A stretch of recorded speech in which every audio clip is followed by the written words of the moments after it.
What's up guys, Joe here, welcome back to my channel, and today we are back with the Uno X career, coming off a very shoddy Tour de France, it would be fair to say, but it does seem most of you enjoyed it, so thank you to the response to the Tour de France videos, and you will notice Magnus Cort Nielsen has had something of a downgrade. Now, I'm pretty sure it happened in the final stage of the Tour de France as well, and I'm almost certain this was the Jumbo-Visma staff spiking him with some dodgy drink or something to help Wout van Aert win that green jersey. But anyway, since the Tour de France, we have headed to the Tour de Wallonie. I've played it off camera. Let's take a look at what happens. So the first stage did begin with a sprint. We did have the likes of Tim Merlier and Arnaud Demar here as the main rivals in the sprints, and Rasmus Tiller will be leading us throughout this race, as you guys can see. But the first stage, it was Tim Merlier absolutely obliterating the opposition, with actually Tosh van der Sande finishing well in second place. We picked up third and fourth. But then stage two, and we did have a big,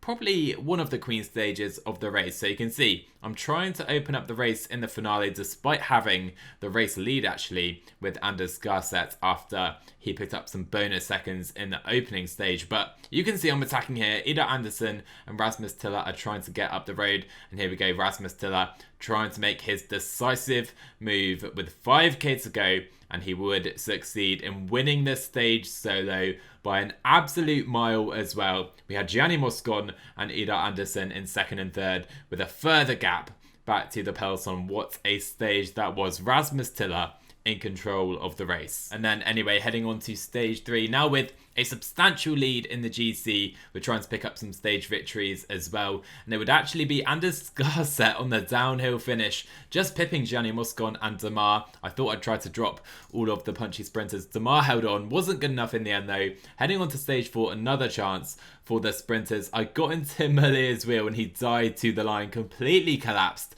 really put off Rasmus Tiller. He did fight back for a top three on the stage, but it would be Timothy Dupont winning that stage. Rasmus Tiller, of course, still with a big lead in the GC. And then heading onto the final stage, into the final kilometre as well, trying to lead out Rasmus Tiller one final time. But Sasha Wiemyz, I think you say, the young Belgian sprinter, really talented rider, he picked up the win there. Tiller was fourth. That didn't affect us though, because Rasmus Tiller won the Tour de Wallonie by an absolute mile. Really, really great race for the team and a confidence booster for Rasmus Tiller. And of course, before we get into the races as well, we have the transfers. Transfer season is upon us, the 1st of August. Let's get our business for 2023 done and dusted right here. But first, you will notice we have many riders who need to be extended if we want to keep them within the team. That is going to take quite a lot of our points and budget as well. But I do want to take a look at the rankings first. Now, you can see at present we are 21st in the world. So projected next season, we're almost a World Tour team. Obviously,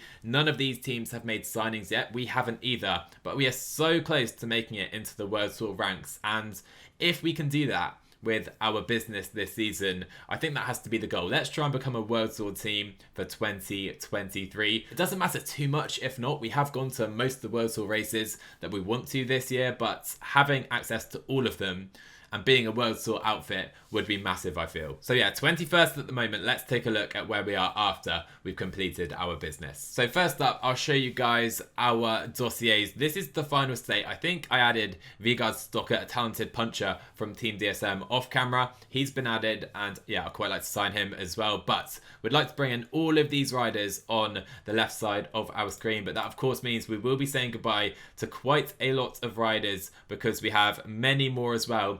These 6 riders, Torsten Train, I'd like to keep him around. We have some decisions to make essentially. Alright guys, first up, I am going to start with the big one. Alexander Kristoff. He is now 35. I'm aware he will decline in future seasons. That is not why we're signing this man. We're signing this man because he is the biggest rider in Norway over the past decade, I would say. So we want to bring him in. He's a monument winner, and having him on Uno X will be massive for our team. Not just for what he brings now, but also for how we see our team rise in the world of cycling. So first up, you'll notice we have over 100,000 euros a month remaining on our contracts to spend right now. I'm going to offer 25,000 of it for Alex Kristoff. He's not happy. He's not happy with Absolute Leader. Oh boy, this is going to be difficult. Alright, so he's on 40k right now. I have given him 3 years. Don't really want to because we know he will decline. He's on 40k right now. I don't know why he's not happy. Will he want Absolute Sprinter? Okay, I'll give him that instead, and we'll up it to 42,500. That should be enough, I think, to sign Alex Christoph, but I'm going to be safe and go 44,500 euros per month, and we have signed Alexander Christoph for next season. More money than we hoped, but it's a big name in the UnoX team. Next up, Matthias Skjelmose Jensen, our new stage racer. We saw Tobias fade at the Tour de France. We need another talented stage racer who can lead us at Grand Tours in the team. And this is going to be a very easy deal to get down 15 grand per month for 3 years for Skjelmose, so I'm delighted with that deal. And next up, I definitely want Andreas Kron, another big signing for us, a puncher, really talented rider, 24 years old, so he's older than Skjelmose, but definitely want to bring this man in. And again, a very quick, easy deal. Let's go. In the bag. And again, a very quick, easy deal. Kron is in the bag. So next up, let's make sure we re-sign our better riders. Rasmus Teller is definitely a rider I want in this team long term. One of our best riders for sure. And there you go, a very quick, easy deal. 8 grand per month for 3 years. What a signing that is. Chris Halvorsen too, we know all about him. One of the best sprinters in the team, and hopefully he will develop that sprint stat into the high 70s in his career. Abrahamson, another very solid domestique. We'll keep him around for sure. And the same goes for Eric Ressel. Really solid Northern Classics cobble rider as well as a lead out man. Alright guys, that leaves us with 11 points left to spend in our dossiers. So we have Vegard Stokker and we have David Borgen right here. Now, it's a difficult one. They both have 5 points. I'm not sure whether I want to spend that much on both of those riders for the moment. I'm really thinking about it. Both talented riders, but it's a lot of points to spend for riders of their stature, I feel. So instead, we are going to look to the riders currently on our team. And out of the 6 riders still here, I think I'd like to keep Torsten Train in the team. A very solid climber and puncher for sure. We'll keep him around. I think 4 points is worthy of that. And Martin Orianstadt, I'm going to go with. Another solid lead-out rider and good domestique. For 2 dossier points, I think he could be worth it. And that will then leave us with 5 dossier points left. Okay, I've extended Train, I've extended Orianstadt, and that leaves us with Vegard Stokker and David Borgen with 5 points left to spend. Guys, I'm going to leave it up to you. Vote down below. Tell me in the comments who we should sign out of these 2 riders. I'll open up maybe one more option as well on our shortlist. We do have Johannes Storner Mitte right here. I'm going to go with a Norwegian climber or puncher from Jumbo Visma. He's doing okay in the youth ranks, still just 20 years old. I'd quite like to sign him. He has only 3 dossier points as well. So guys, shall we sign Storm Mitte, Vegard Stokker, or David Borgen? It is up to you. Let me know down below. Alright, so our signings placed us into the World Tour next year. Of course, other teams still have a lot of business to do, but this is pretty promising, and we are currently just about looking like we could be a World Tour team for the first time in 2023. And so just so you can get a look at our team currently for 2023, it's looking pretty nice. Look how deep we are. Multiple riders in the mid-70s right now, and all very young, or at least most of them. I know Christoph is here as well, but most of these guys still have plenty of development left in their careers. So very exciting times for our team. But before getting into some racing, I would like to discuss one other thing that I have noticed. I have been a little disappointed with how our riders in general have progressed and the lack of it, considering we have so much young talent in the team. I hoped we'd have some more development taking place right now. And when we take a look at the trainers, you can see most of our riders like the groundbreaking style, which puts so much pressure on this. I think it's Mark Wouters. And so yeah, we're going to change up our staff. You can see here the number of trainers. We have Mark Wouters on 16 riders, Maximiano Perez on 2. So he needs to go, I'm afraid. We need to hire a couple more groundbreaking trainers in our squad. Alright guys, I've just gone for it right here. We've signed Cedric Vasseur and Steven de Jong, who are in real life, I think, are at Cofidis and Trek Segafredo respectively. Also Mabu Koto from Kenya.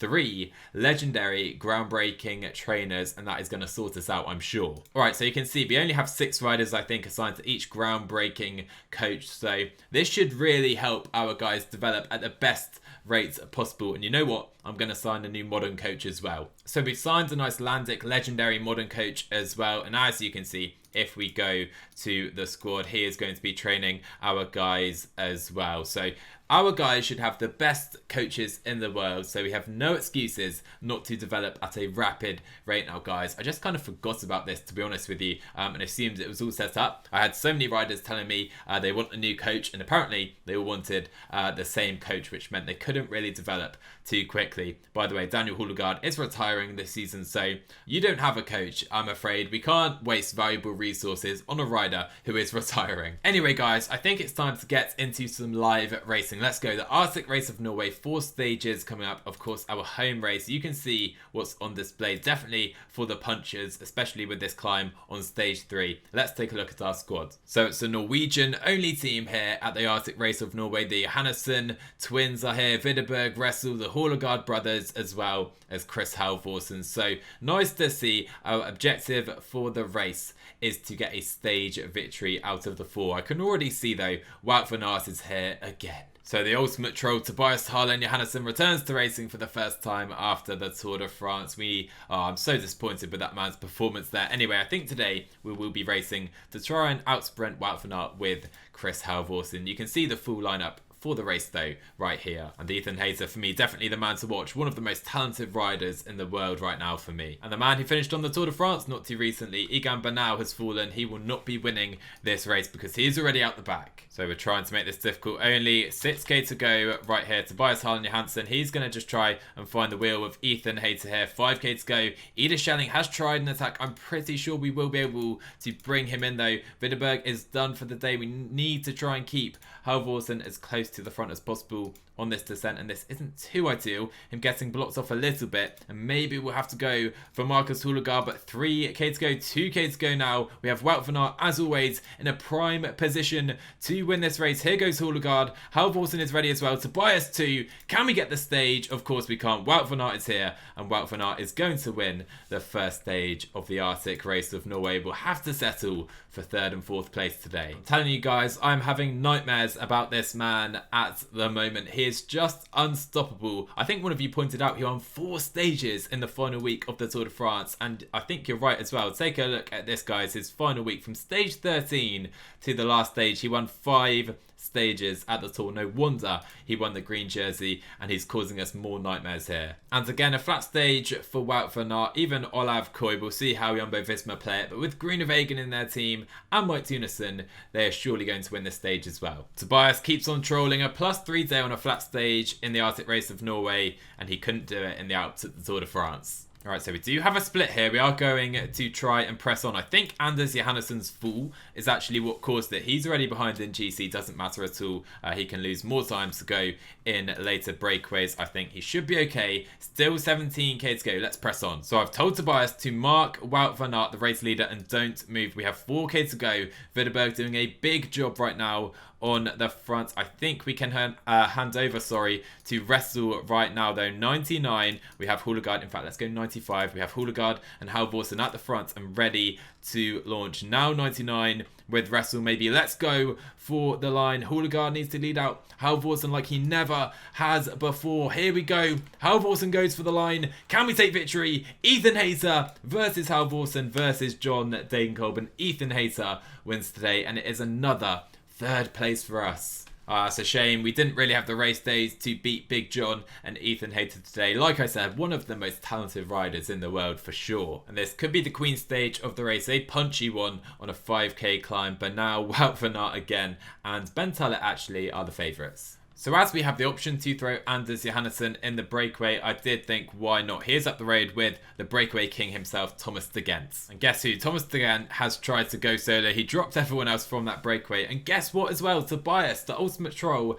has stopped trolling on a stage that somewhat suits him. So into the final 8k, we are approaching this final climb, which I'm certainly not going to attempt to pronounce anyway. Widerberg and Daniel Houlegaard doing work for his brother, and Widerberg for Johannesson, trying to place them right at the front into the foots. And here we go. We have 4.5k to go. We are on this final climb. Widerberg doing the final work. We have Johannesson in the wheel. He may work for Marcus today. And look at these guys. We're getting absolutely swamped. Going at 92 effort. 3.5k to go. I just want to try and stay to the front. Really, Widerberg, you are done. Just cruise up to the line. My man Tobias. Keep Houdegaard here. Keep Houdegaard here. But there goes Bernal. There goes Bernal. Third place at the Tour de France. He cracked in week 3. But Johannesson trying to do work for Marcus Houdegaard. Where is Wout van Aert? He's a little further back. Ethan Hayter still here though. We have 1.8k to go. Let's up this to 95. Marcus Houdegaard in a really good position. But so is Tobias. Haaland, Johannesson, 1.2k to go.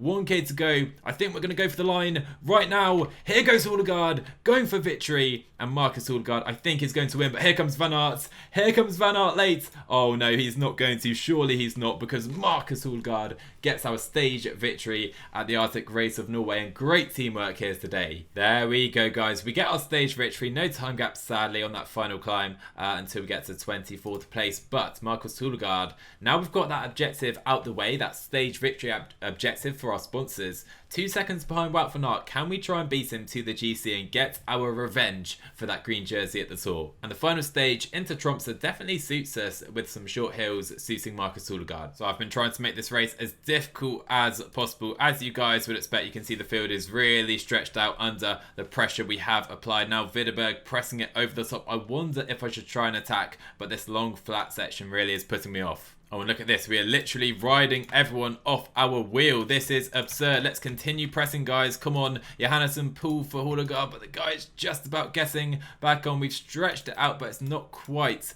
going to be enough to press them completely off our wheel. Now we've put them under pressure, though. I wonder if with 7k to go, we should try and attack with Tobias, maybe. I don't think so. I think 5k to go. We're going to trundle into the foot of this climb in Tromsø with Tobias, Haaland, Johannesson at the front. And I think we will launch him on this climb up to 95, ready to go potentially on the attack over the top of this hill. Look at the rhythm. Can the flat guys hold on to Tobias, Haaland, Johannesson? I don't think so. They're going to have to try and follow. But here goes Johannesson going all the way, making up for his trolling at the Tour de France. Is he? Houdegaard sitting in the wheels behind, and Wout van Aert is losing his jersey. Wout van Aert is losing his jersey right now, and up the road, Tobias, Haaland, Johannesson, I think, is going to win the Arctic Race of Norway all the way to the line. He surely is going to get a time gap there. Let's see. Let's see if he gets that time gap, and he should win this race. Let's go. Tobias, Haaland, Johannesson takes 16 seconds, the stage victory, and he beats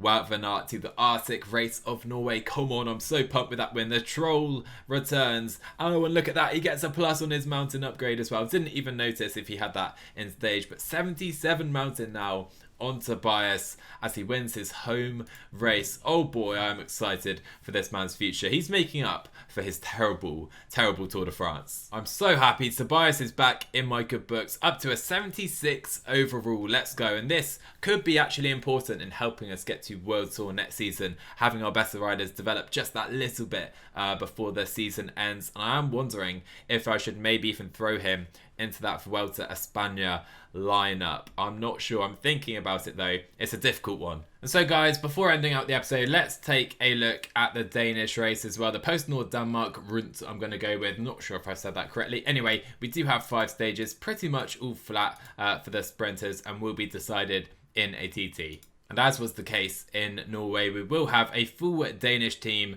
this time around. Maybe we can go for Captain Price in that final time trial. I'm not sure. Let's give it a go. And so the fact that there's no hills throughout this entire race and Adam Yates is the leader of the Ineos Grenadiers tells me they don't really like him very much at all. And somehow we have a massive gap back to 50 riders. Some fairly big riders are here. I can see Gianni Moscon here as well. Not sure if this gap will end up counting eventually, but 5k to go. We don't really have an out-and-out sprinter at this race, so it's going to be difficult for us, but let's try and just pick up time bonuses where we can. And of course it will also be important trying to fight the likes of Malia, Phillips and Gaviria as well. Almost impossible with the squad we have here at this race, but Larson trying not to get blocks. I think he could maybe get a top 3 here. He could get a top 3 here. He could get victory here, but it is going to be Rudy Barbier just beating Nicholas Larson. What did Malia Moschetti and Gaviria do right there. They were nowhere. Oh, so close. My words, what an effort. I said we're not going to beat these guys in these sprints, but Nicholas Larsson almost did it right there. And yep, Adam Yates was third last on the stage and loses over a minute and a half. What is he doing here? And by the way, quickly guys, it's our final objective of the season actually here. Fairly important one as well. They want us to pick up a stage victory, making that one a little more disappointing. So we only have 5k to go here and we are so far out of position. Anderson, Abrahamson, Larsson all caught behind, whilst Captain Price, their lead up man, is up front. But there we go, we move to the left hand side and Anderson surely can now get to that wheel of Captain Price. In fact, could Captain Price try a little attack here into this descent? Shall we try it? Shall we try it? There goes Captain Price. 3k to go. No, I don't think it's going to work. And we do have a downhill finish today. Abrahamson going. Larsson is ready to launch again. Captain Price has been caught. 1.5k to go. Let's just go with everyone. I think I remember this kind of random sprint from last year, and I think it will be Alvaro Hodge winning, will it? Ahead of, I think, his leader, Fernando Gaviria. No bonus seconds for us today. Into Vile today, I think you pronounce it an uphill finish, even though the stage is considered a flatter stage. Maybe the punches can escape. And by the way, I have tried a couple of times to put Captain Price in the breakaway, trying to snag some bonus seconds ahead of that final time trial. It's not going to work, but we do have Adam Yates up the road today, and Jonathan Milan definitely would have been dangerous in the GC had he not lost time already. So we have 5k to go. Still that breakaway are up the road, and we do have this venomous little hill coming up in the final couple of kilometers around town. Morten Hulgaard is trying to place Nicholas Larsson to the front to maybe try and launch an attack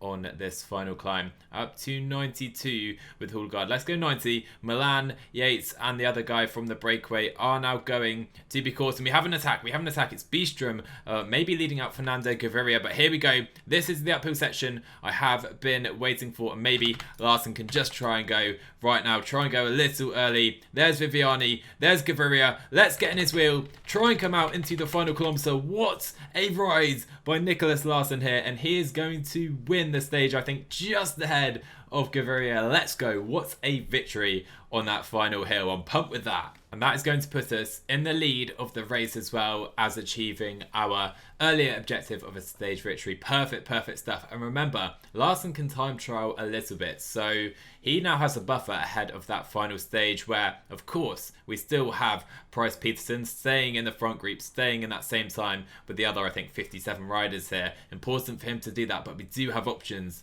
with Larsson and his time trialing ability. Okay, 5k to go. An early breakaway, including Seth Van Market and Luke Rowe, are still up the roads. Ourselves and Corendon Circus are chasing them down. Only 4k to go now. I have Captain Price being protected to the front ahead of the time trial tomorrow, trying to give him the best possible chance there. But now 2.5k to go. Anderson is done. Morten Hulgaard and Larsson gets blocked in. It's Magnus Cort Nielsen all over again. Certainly no victory for us today. I mean, what can you do, guys, in PCM when stuff like that happens? Anyway, it is going to be a pretty straightforward victory for Tim Merlier today, and I can't believe he hasn't won at this race before now. Okay, we will enter the final time trial with the final stage of the race in second place overall. We should beat Gaviria, and we do have an advantage over the much better time trialists with Larsson. Will it be enough? I don't think so. Hopefully we can hold on to a good position overall with him though, as well as maybe the points jersey, and also, of course, we're going for the stage with Captain Price. And here's second on the stage favourites list as well. Come on, Captain Price, this is your time. Oh yes, guys, Captain Price is